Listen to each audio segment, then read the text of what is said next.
1919 թվականի աշնանը Երևանում Դաշնակցության 9-րդ համաժողովը գաղտնի վճիռ է կայացնում 1915 թվականի ցեղասպանության գլխավոր կազմակերպիչներից վրեժ լուծել։ Գործողությունը ստանում է Նեմեսիս անունը։ Առաջին համաշխարհային պատերազմում պարտությունից հետո երիտթուրքական վարչակարգը տապալվել էր։ Իսկ մեծ եռյակը Թալիաթը, Ջեմալն ու Էնվերը մահապատժից խուսափելով փախել էին տարբեր երկրներ։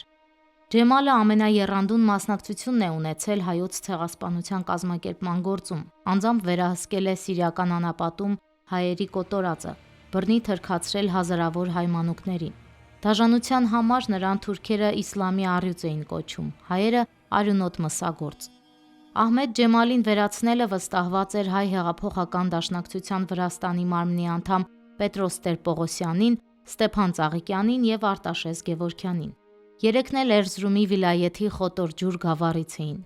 1913 թվականին Արտաշեսը կամավորագրվել էր Անդրանիկ Օզանյանի գնդին եւ նրա կազմում մասնակցել ռուս-թուրքական պատերազմին։ Անդրանիկ Օզանյանն է իր ոսկե ադամանդե մատանին տալիս Արտաշեսին, ասում հիշի, որ վրեժ պիտի լուծես, դու պարտք ունես կատարելու հայ ժողովրդին։ Ինձ թվում է դրանից հետո իր մեջ կամաց հասունանում է վրեժի, ինքն էլ երևի մեջը կար էլի, էփվում էր ամեն չկորցված հայրենիք, հարազատներ, երկիր։ Արտաշես Գևորգյանի համար Ջեմալ Փաշային սպանելը հոգու պարտք էր։ Խոտորջուրցիների կոտորածի գլխավոր կազմակերպիչներից էր Ջեմալը։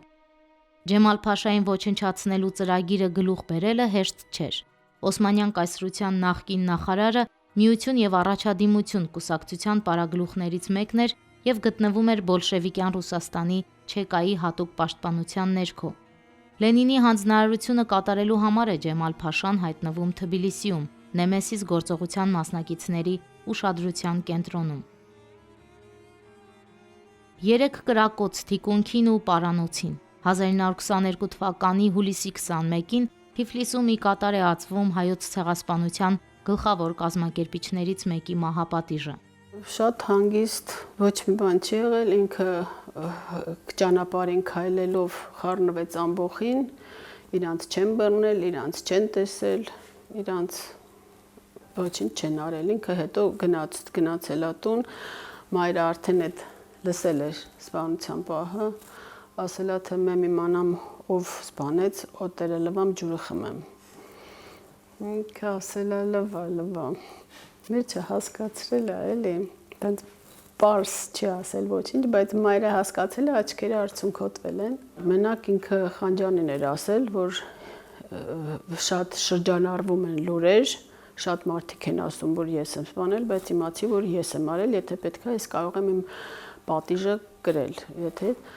Խանջան ասել է արի ճակատը թամփուրեմ, դու ինձ ոչինչ չես ասել, գնամ։ Ջեմալի սպանությանը հետևում են զանգվածային ձերբակալություններ, իսկ բուն կազմակերպիչներն ու վրիժառուներն անհայտ են մնում։ Ավելի ուշ դրոյի անմիջական միջամտությամբ Մոսկվայի հրամանով բանտերից ազատ են արձակվում գործով կալանավորվածները։ Քիչ չեն եղել նաև այս պատմությունը խեղաթյուրելու փորձերը, ասում է Վերգինե Գևորգյանը։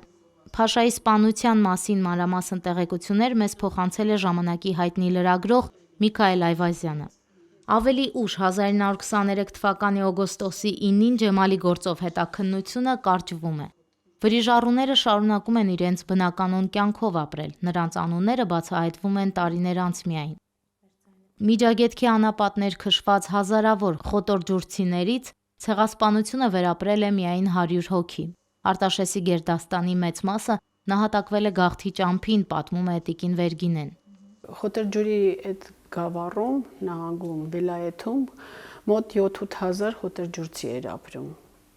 Խոտորջուրցիների մեծ մասը մոտ 50 հոգի է ազատվել գաղթի ճանապարհից։ Մնացածը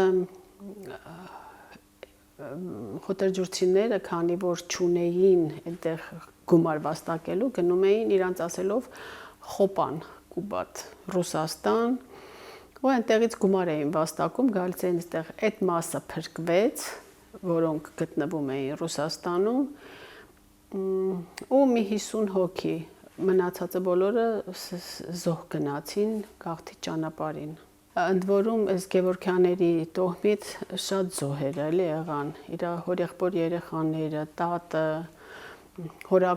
հորաքրոջ երեխաները, հորեղբոր կանայք, իրանք գալիս են Մաքսիմովկայում են հաստատվում, որտեվ հայրը այնտեղ, պապիս հայրը այնտեղ տուն էր սարքել, տնտեսություն ուներ, խանութ ուներ, այնտեղ են հաստատվում, բայց քանի որ հայրը կարոտում էր իր գյուղը, կարոտում էր իր բարեկամներին, իր հայրենակիցներին, որոշում է կայացնում, որ կտեղափոխվեն Թիֆլիս, որտեղ ժողոված էին Խոտերջուրից մազապործ եղած մի փոքր ստվար խումբ, էլի։ Գևորգյանների մի մասը, այդ թվում Հակոբը, Սերոփը, Արտաշեսն ու եղբայրը Թորգոմը գաղթում են Թիֆլիս, հետո էլ հայրենադարձվում Խորհրդային Հայաստան։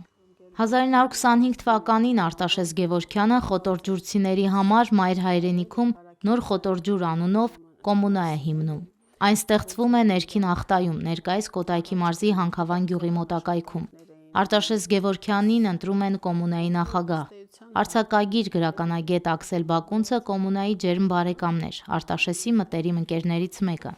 Կոմունան նաև հարյուրավոր որբ երեխաների է ապաստանել, կերակրել, կրթություն ու կացարան տվել։